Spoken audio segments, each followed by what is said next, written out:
What I'm going to go over today are 4 different movements for improving one's balance.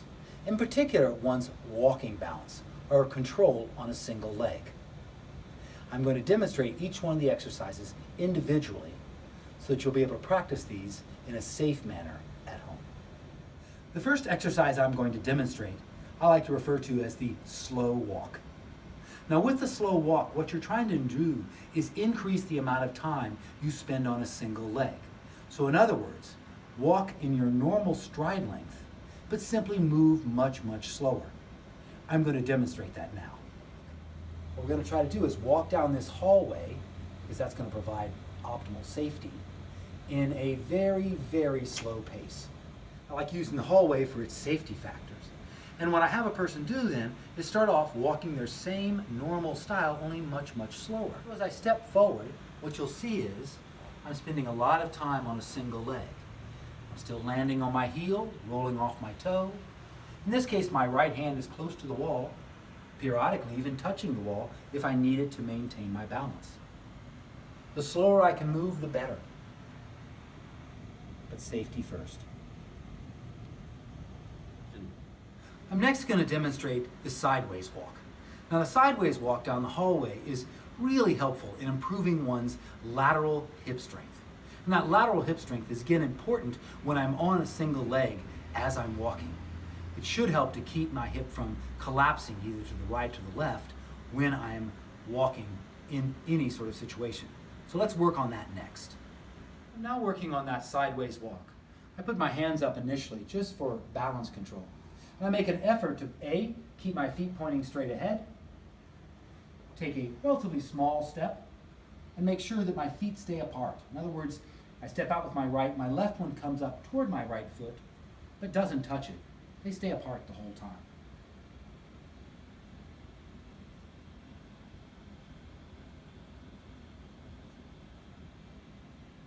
Concentrating on that single leg control. It's the control right here when I land.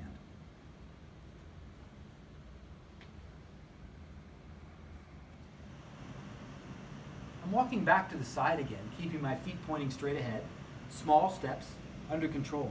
I'm leaving my hand on my left hip in this case to feel those muscles working and to help me work on a real balanced control, having as little upper body movement as possible. Next, I'm going to demonstrate the box step. And the box step basically looks like a dance step.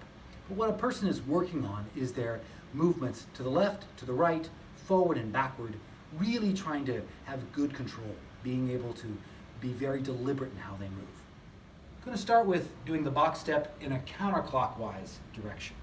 So I step forward, plant, I step to the side, plant, I step backwards, plant, and then back to the starting position.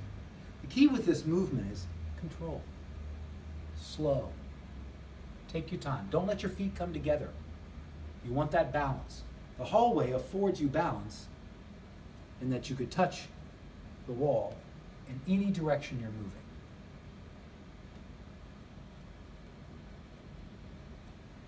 I can also do it clockwise. And both directions have value and should be done every time you do it.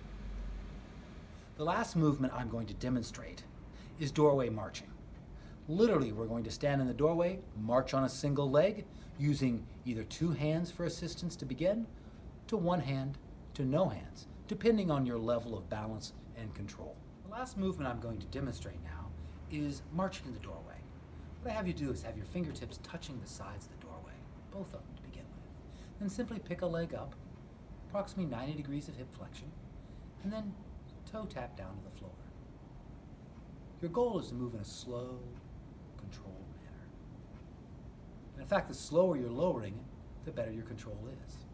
You start with 2 hands touching, just lightly. When that becomes not difficult, try just 1 hand touching.